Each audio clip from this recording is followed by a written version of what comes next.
ಪ್ರಧಾನಿ ನರೇಂದ್ರ ಮೋದಿಯವರು ಅಥವಾ ಪ್ರಧಾನಿಯಾಗಿ ಯಾರೇ ಬರ್ತಾ ಇದ್ರೂ ಕೂಡ ಆ ಜಾಗಗಳಲ್ಲಿ ಭದ್ರತೆ ಅತ್ಯಂತ ಹೆಚ್ಚಾಗಿರುತ್ತೆ.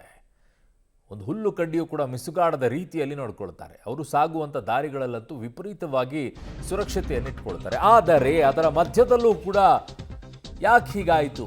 ಸ್ಫೋಟದ ಬೆದರಿಕೆ. ಬೆಂಗಳೂರು ಹೊರವಲಯದ ಕಗ್ಗಲೀಪುರದ ತಾತಗುಣಿ ಬಳಿ ಆಗಿರುವಂಥ ಬೆಳವಣಿಗೆ ಇದು. 2 ಜಿಲಿಟಿನ್ ಕಡ್ಡಿಗಳನ್ನು ಕಗ್ಗಲೀಪುರ ಪೊಲೀಸರು ವಶಕ್ಕೆ ಪಡ್ಕೊಂಡಿದ್ದಾರೆ. ಲೋಹಿತ್ ಎಂಬಾತನನ್ನ ಈಗ ವಶಕ್ಕೆ ಪಡೆದು ವಿಚಾರಣೆಯನ್ನ ಮಾಡ್ತಾ ಇದ್ದಾರೆ ಪೊಲೀಸರು. ಮೋದಿ ಬರುವ ಮೊದಲೇ ಜಿಲಿಟಿನ್ ಕಡ್ಡಿ ಪತ್ತೆಯನ್ನ ಪೊಲೀಸರು ಮಾಡಿರ್ತಾರೆ. ಪತ್ತೆಯಾಗಿದ್ದ ಜಿಲಿಟಿನ್ ಕಡ್ಡಿಗಳು ಜೀವಂತವಾಗಿಲ್ಲ ಅನ್ನೋದು ಬಯಲಾಗಿದೆ. ಕಲ್ಲು ಕ್ವಾರಿ ಸ್ಫೋಟಕ್ಕೆ ಬಳಸುವಂತ ಜಿಲಿಟಿನ್ ಕಡ್ಡಿಯನ್ನ ವಶಕ್ಕೆ ಪಡೆದಿದ್ದಾರೆ. ಬರೀ ಜಿಲಿಟಿನ್ ಕಡ್ಡಿ ಇದ್ರೆ ಮಾತ್ರ ಅದು ಸ್ಫೋಟವಾಗೋದಿಲ್ಲ.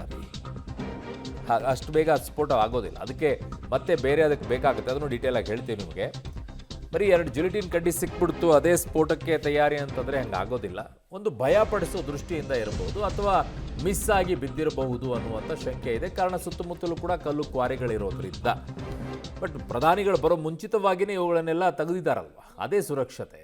ಆ ಸುರಕ್ಷತೆಯಲ್ಲಿ ಈಗ ಪೊಲೀಸರು ಯಶಸ್ವಿಯಾಗಿದ್ದಾರೆ. ಇಲ್ಲದೆ ಇದ್ದಿದ್ರೆ ಅವ್ರು ಬರೋ ಟೈಮಲ್ಲಿ ಅವ್ರು ಬಂದು ಹೋದ ನಂತರ ಇವೆಲ್ಲ ಪತ್ತೆ ಆಗಿದ್ದರೆ ಹಲವು ಅನುಮಾನಗಳಿಗೆ ಎಡೆ ಮಾಡಿಕೊಟ್ಬಿಡ್ತಾ ಇತ್ತು.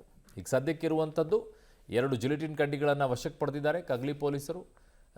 ಲೋಹಿತ್ ಅನ್ನುವಂಥ ವ್ಯಕ್ತಿಯನ್ನು ಕೂಡ ವಿಚಾರಣೆಯನ್ನು ಮಾಡ್ತಾ ಇದ್ದಾರೆ. ಕಲ್ಲು ಕ್ವಾರಿಗೆ ಸ್ಫೋಟಕ್ಕೆ ಬಳಕೆ ಮಾಡುವಂಥ ಜಿಲಿಟಿನ್ ಕಡ್ಡಿಯನ್ನು ವಶಕ್ಕೆ ಪಡ್ಕೊಂಡಿದ್ದಾರೆ. ನನ್ನ ಸಹೋದ್ಯೋಗಿ ಕ್ರೈಮ್ ಬ್ಯೂರೋಯಿಂದ ನಾಗೇಶ್ ನನ್ನ ಸಂಪರ್ಕಕ್ಕೆ ಸಿಗ್ತಾ ಇದ್ದಾರೆ. ನಾಗೇಶ್, ಏನು ಡೀಟೇಲ್ ಸಿಗ್ತಾ ಇದೆ ಈ ಬೆಳವಣಿಗೆ ಬಗ್ಗೆ?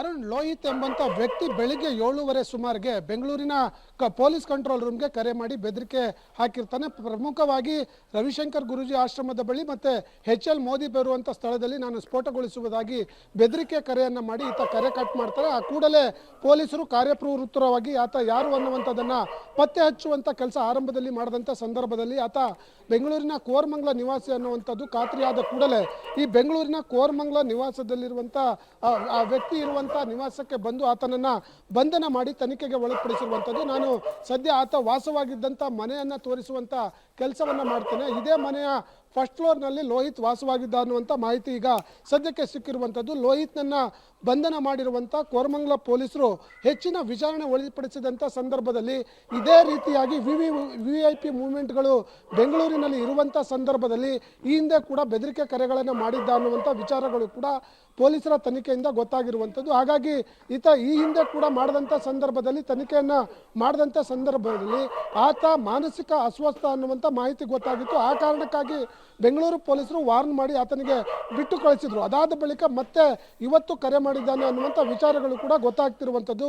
ಲೋಹಿತ್ನನ್ನು ವಿಚಾರಣೆ ಮಾಡಿದಂಥ ಸಂದರ್ಭದಲ್ಲಿ ರವಿಶಂಕರ್ ಗುರೂಜಿ ಆಶ್ರಮದ ಬಳಿ ಸಿಕ್ಕಿರುವಂಥ ಜಿಲೆಟಿನ್ ಮತ್ತೆ ಇದಕ್ಕೂ ಇವನಿಗೂ ಯಾವುದೇ ರೀತಿಯ ಸಂಬಂಧ ಇಲ್ಲ ಅನ್ನುವಂಥದ್ದು ಪ್ರಾಥಮಿಕ ತನಿಖೆಯಿಂದ ಗೊತ್ತಾಗಿರುವಂಥದ್ದು. ಹಾಗಾಗಿ ಪೊಲೀಸರು ಇಷ್ಟಕ್ಕೆ ಸುಮ್ಮನಾಗದೆ ಹೆಚ್ಚಿನ ತನಿಖೆಗೆ ಒಳಪಡಿಸುವಂಥ ಕೆಲಸಕ್ಕೆ ಈಗಾಗಲೇ ಮುಂದಾಗಿದ್ದಾರೆ ಅನ್ನುವಂಥ ಮಾಹಿತಿ ಈಗ ಸದ್ಯಕ್ಕೆ ಲಭ್ಯವಾಗ್ತಿರುವಂಥದ್ದು.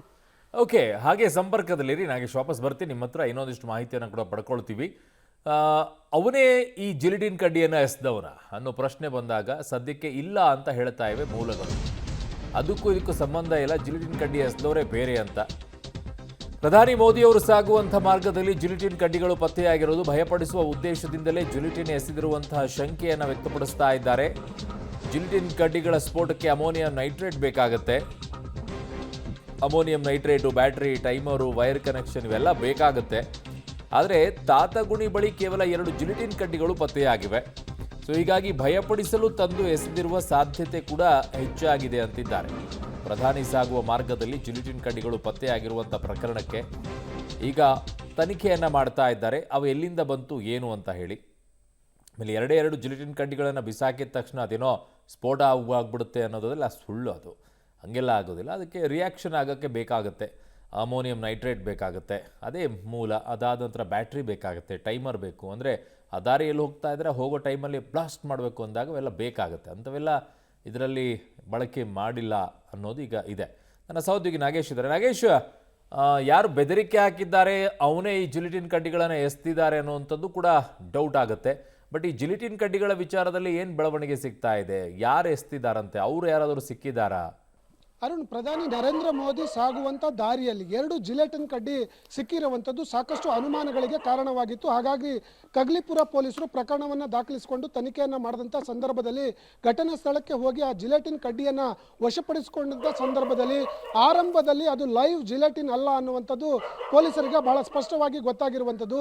ಅದಕ್ಕೆ ಸ್ಫೋಟಗೊಳ್ಳುವಂಥ ಯಾವುದೇ ವಸ್ತುಗಳು ಜಿಲೆಟಿನ್ ಕಡ್ಡಿ ಜೊತೆ ಇರಲಿಲ್ಲ ಅನ್ನುವಂಥದ್ದು ಈಗ ಗೊತ್ತಾಗಿರುವಂಥದ್ದು. ಅದರ ಜೊತೆಗೆ ಈಗಾಗಲೇ ಕೋರಮಂಗಲದಲ್ಲಿ ಬಂಧಿಸಿರುವಂಥ ಆರೋಪಿಯನ್ನ ಸಾಮ್ಯತೆ ಇದೆ ಅನ್ನುವಂಥದ್ದನ್ನು ಪರಿಶೀಲನೆ ಮಾಡುವಂಥ ಕೆಲಸಕ್ಕೆ ಈಗಾಗಲೇ ಪೊಲೀಸರು ಮುಂದಾಗಿದ್ರು. ಆದರೆ ಪ್ರಾಥಮಿಕವಾಗಿ ತನಿಖೆಯನ್ನು ಮಾಡಿದಂಥ ಸಂದರ್ಭದಲ್ಲಿ ಬಂಧಿತ ಲೋಹಿತ್ಗೂ ಜಿಲೆಟಿನ್ ಕಡ್ಡಿ ಬಿಸಾಕಿರೋದಕ್ಕೂ ಯಾವುದೇ ರೀತಿಯ ಸಂಬಂಧ ಇಲ್ಲ ಅನ್ನುವಂಥದ್ದು ಈಗ ಮೇಲ್ನೋಟಕ್ಕೆ ಗೊತ್ತಾಗ್ತಿರುವಂಥದ್ದು. ಹಾಗಾಗಿ ಕಗ್ಲಿಪುರ ಪೊಲೀಸರಿಗೆ ಪ್ರಾಥಮಿಕವಾಗಿ ಸಿಕ್ಕಂಥ ಮಾಹಿತಿಯ ಆಧಾರದ ಮೇಲೆ ಯಾರೋ ಬೆದರಿಸಲಿಕ್ಕೆ ಈ ಒಂದು 2 ಜಿಲೆಟಿನ್ ಕಡ್ಡಿಗಳನ್ನು ತಂದು ಎಸೆದಿದ್ದಾರೆ ಅನ್ನುವಂಥದ್ದು ಈಗ ಶಂಕೆ ವ್ಯಕ್ತವಾಗಿರುವಂಥ ಕಾರಣಕ್ಕಾಗಿ ಜಿಲೆಟಿನ್ ಕಡ್ಡಿಯ ಮೂಲವನ್ನು ಪತ್ತೆ ಮಾಡಲಿಕ್ಕೆ ಈಗಾಗಲೇ ಪೊಲೀಸರು ಮುಂದಾಗಿದ್ದಾರೆ ಅನ್ನುವಂಥ ಕಾರಣ ಗೊತ್ತಾಗ್ತಾ ಇರುವಂಥದ್ದು. ಕಗ್ಲಿಪುರ ಪೊಲೀಸರು ಮತ್ತು ಕೇಂದ್ರ ವಲಯದ DIG ಆಗಿರುವಂಥ ಗಿರೀಶ್ ಅವರ ನೇತೃತ್ವದಲ್ಲಿ ವಿಶೇಷ ತಂಡವನ್ನು ರಚನೆ ಮಾಡಿ ಜಿಲೆಟಿನ್ ಕಡ್ಡಿ ಯಾರು ಎಸೆತಿದ್ದಾರೆ ಮತ್ತು ಯಾವ ಕಾರಣಕ್ಕಾಗಿ ಎಸೆತಿದ್ರು ಅನ್ನುವಂಥದ್ದನ್ನು ಪತ್ತೆ ಹಚ್ಚುವ ಕೆಲಸಕ್ಕೆ ಈಗಾಗಲೇ ವಿಶೇಷ ತಂಡವನ್ನು ರಚನೆ ಮಾಡಿ ತನಿಖೆಗೆ ಮುಂದಾಗಿದ್ದಾರೆ ಅನ್ನುವಂಥ